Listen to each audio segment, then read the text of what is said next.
And hello to you, and welcome to the Richard Nicholls podcast, the personal development podcast series that's here to help inspire, educate, and motivate you to be the best you can be. I'm psychotherapist Richard Nicholls, and this is episode 173. It's titled Fears and Phobias. And if you're ready, we'll start the show. Alright folks, how was your summer? I've been literally on the other side of the world to you, probably. Most of you are in the UK, aren't you? Yeah. Although a few Aussie listeners did email me whilst I was over there in Australia, welcoming me to their world, which was nice. They follow me on social media, so saw what I was up to. Although I did mention my holiday on my Patreon-only episodes, so they might have found out there. Either way, I was very welcomed and had a wonderful time, but missed what was going on here in the UK. Not that much did. Right then. Over the last couple of months, I've had quite a few questions about tackling fears and phobias, so I thought I'd go through some of the tricks and tips today. First off though, the difference. What's the difference between fears and phobias? Well, in short, a fear of something is fairly rational. Even if we might think that there's no need for it, a fear still makes sense. If someone has a fear of public speaking, that makes sense. Although what they're probably fearing is rejection from their peers when you play around with it. But it still makes sense. After all, rejection is painful. Genuinely painful. The brain activates in the same way as it does for physical pain when we think about being rejected. That's why there's a lot more to child abuse than physical pain. Emotional pain is just as damaging to the brain whilst it's developing. Anyway, that's off topic. So, a fear of something that could hurt you makes absolute sense, whereas a phobia is in some way irrational, either because the thing itself cannot hurt you, or because the effect the fear has on you controls other aspects of your life. So it's one thing to be a bit scared of a dog that's in front of you, but if there isn't a dog anywhere, but you're still feeling scared because there's the possibility of a dog, then that's a phobia. Having a fear of dogs doesn't stop people walking to work, but a phobia of dogs would. And not just walking to work, but even to the point of being unable to leave the house. That's a phobia. The same with sharks. I have a therapist friend who struggles to swim, even in a swimming pool in the Midlands. And of course, there are no sharks. Not even cute little baby sharks. And she knows that rationally. Hello Meg, by the way. You said you'd listen to this. I mentioned I was going to talk about this. But her unconscious processes, her instincts, they don't believe her. So wherever there's water, her brain keeps telling her to look out for sharks and makes her terrified. That's the difference between a fear and a phobia. Sometimes, though, it's neither. Quite often people will talk about the fear of spiders or frogs, and actually, it's not a fear as such. It's just a heightened sense of disgust. I don't know whether you've ever experienced that. Maybe you've been shown a picture of something and said, ugh, no, I can't look at that, and pulled a grimacing face. Sometimes people think that they're scared of spiders because they can't go near them, but quite often the issue is that they don't like feeling disgust. I mean, who does? One of the oddest responses is with something called trypophobia, which is a phobia of things with clusters of holes, like lotus seed pods, and honeycomb, and even pancake batter. But here's the thing. It's usually down to disgust rather than fear. Fear makes us feel a little bit sick, like disgust does. So it's easy to mix them up, you see. But fear makes our heart and breathing speed up because of adrenaline, and our pupils to dilate and get bigger so that we're prepared to fight or flight. But disgust makes our heart rate and breathing slow down a little, and our pupils to constrict and get smaller. Probably an evolutionary trick to prevent us from breathing in any dangerous pathogens. So these patterns of holes probably remind our instincts of rotting flesh, maybe of maggots crawling out of a dead moose's arse, maybe. So it's slightly different to a phobia and needs to be dealt with slightly differently. One of the things that anyone with a phobia needs to learn is how to control the fear response, the fight or flight response, with some breathing exercises to help slow down the heart rate and prevent the production of adrenaline. But if the issue is disgust, then those breathing exercises are probably not quite so important. Everyone's different though. Oxygenating your body isn't a bad idea, even if the feeling is disgust though. So where do fears and phobias come from? Is it nature or nurture? And like a typical therapist, I'm going to sit on the fence there. Because like with many issues, it does seem to be a bit of both. I'll say mostly learned behaviour though, through culture or experience, but there's going to be a genetic component because even at birth, you can test who and how sensitive someone is to surprises and loud noises. It's quite normal when doctors are making what's called the APGAR score, which is a series of tests that Dr. Virginia APGAR came up with in the 1950s to summarise the health of newborn babies, and they're still used today. And one of those tests is to clap and surprise the baby. And some of those babies will almost kind of roll their eyes at you like a petulant child and hardly react. And others will practically jump off the table. So we can be born with a heightened sensitivity to stimuli, but I'd say it takes experiences to switch the fears and phobias on. Like Meg, my friend with the shark phobia. She was fine, apparently, until she was 5. And went on the Jaws ride at Universal Studios where there's this animatronic shark that jumps out at everyone. Now she struggles even in the shower.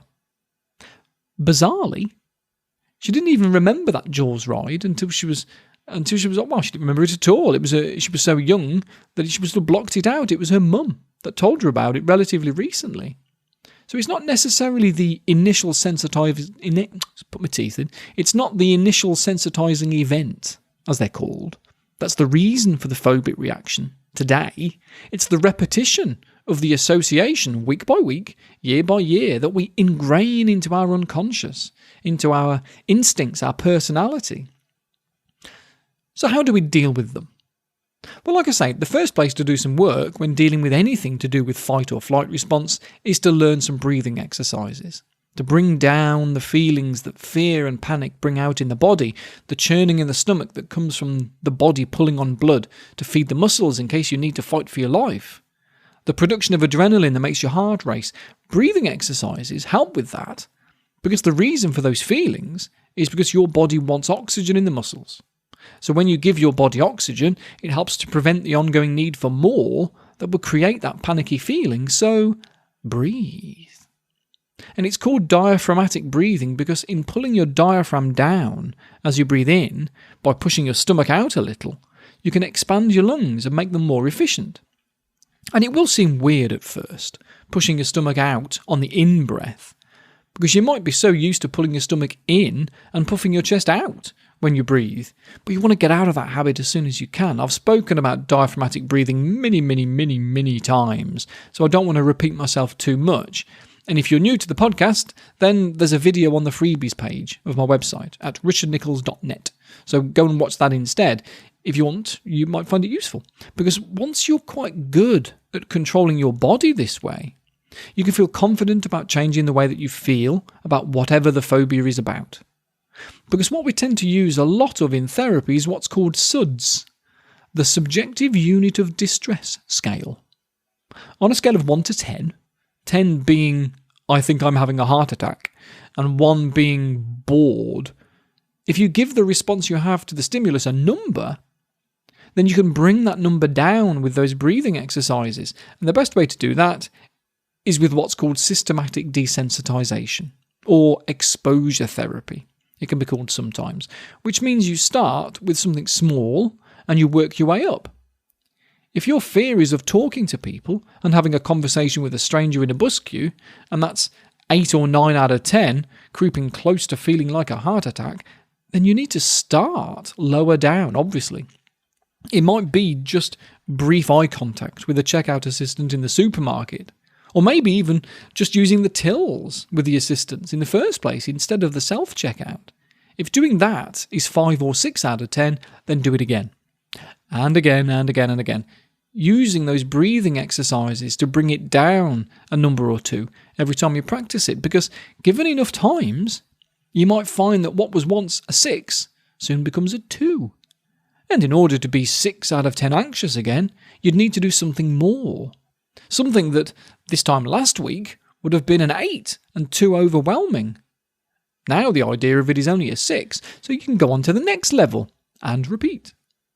And before you know it, you can say good morning to a stranger in the street that you accidentally made eye contact with and feel quite proud of yourself. If you've got a phobia of something like spiders or blood or medics in white coats, then you can use images and videos. And you'll need some help with that, probably. But if you can find some online content that pokes your anxiety, but not too much, maybe 5 or 6, then you can look at it every day, and you will bring the number down to a 1 soon enough, where watching the same videos, looking at the same photo of a dog, is boring now. So you then need a bigger picture, or you need to sit closer to the screen to poke your anxiety again, and again and again, and so on until the number drops again. Because like I say so often, the brain doesn't know the difference between fact and fiction. That's why watching thrillers or horror films makes us anxious. Use that to your advantage, by tricking your brain into thinking that you're seeing a real dog, without having to go asking your neighbours if you can look at their dog for 10 minutes through the window, although that might help. But the virtual dog will help you to realise that your anxiety isn't set in stone, that you are capable of change. Then you can look at a real dog, probably from a distance, and given enough repetition, you can get closer and closer until it's licking the back of your hand. And I don't know how long it would take to do that. It could be a couple of weeks, it could be a couple of years. It doesn't matter. No matter how long it takes, you'll be blooming glad that you got started and did something about it. And throughout all of this process, you probably also need to do something with the thoughts that are in your head, because out of habit, your brain could be saying, you can't go in a lift because you'll suffocate. And you need to acknowledge that that's how you feel, and then correct your brain. You need to use that same sort of language and say, but there are air vents in the lift. You can breathe. Because thoughts lead on to emotions. And if you can change your thinking, you can eventually change the way that you feel. Yeah, but the lift could break down, says your brain. That hardly ever happens, and it wouldn't matter if it did, I'd still be safe. I'd just be bored. Look for evidence that your thinking is wrong, or that you're catastrophizing. Think, what would you say to a friend who had these bizarre exaggerations? You'd probably say something like, don't mix up what's possible with what's probable. Everything you could think about is possible, but what will probably happen is that you'll be fine. Whether that's about phobias of dogs, flying, or the number 13, make sure you get into the habit of challenging your thoughts, because anything you repeat often enough becomes second nature. And that's what we're looking for here. One trick you can do that I find works quite well for people is to use your imagination to train your brain that the negative experiences aren't as real as the positive ones. As I said, the brain can't separate fact from fiction, so this little technique can work quite well for people. If you're a patron, you'll get this on your hypnosis page actually on Monday. I'll guide you through it properly. Otherwise, you can do this on your own. Let's say that your fear is about messing up a best man speech. That's a common one. Being the centre of attention and making a mess of it, that's a common phobia. So you want to think about 2 different scenarios. Get these ideas in your head. So one, in that case, would be the image of what you don't want to see happen. It would be of you stumbling over your words or wetting yourself, running out screaming, whatever it is that you fear. Or maybe you can have an image in your mind of a previous genuine experience that went badly. So whatever, once you've got that one, you need a replacement for it.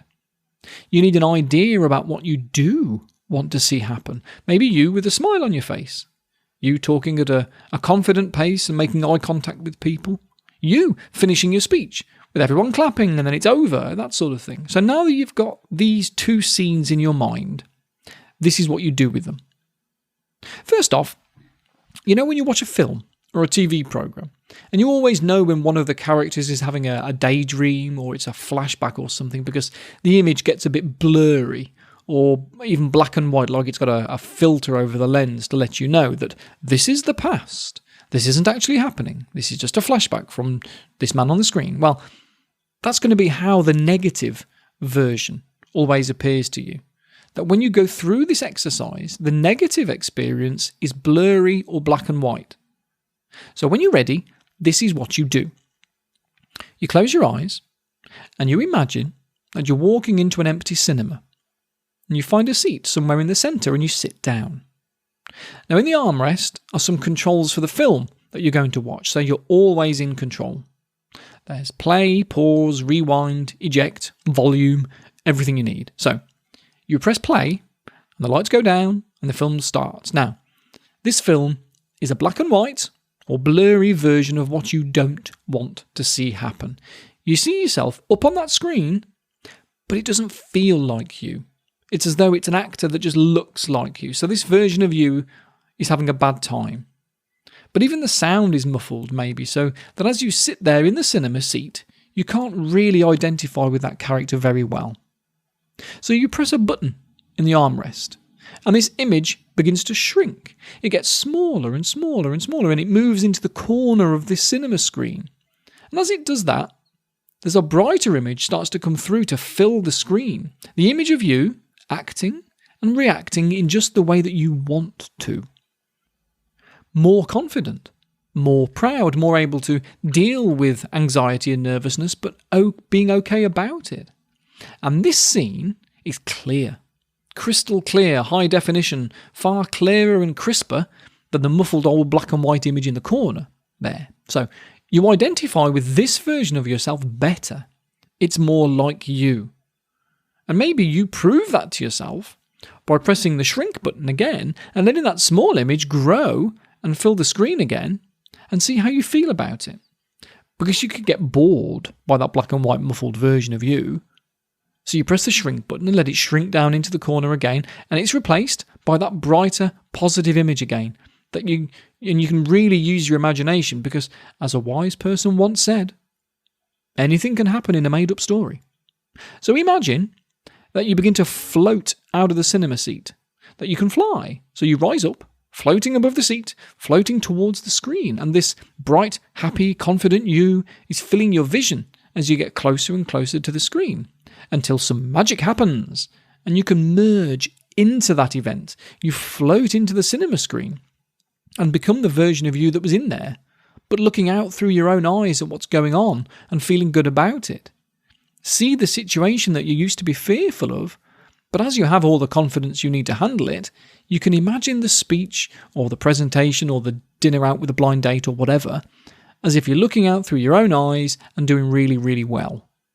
And you take a few deep breaths, pat yourself on the back for doing something about it, and then let that scene fade away in your mind as you then open your eyes and crack on with the rest of your day.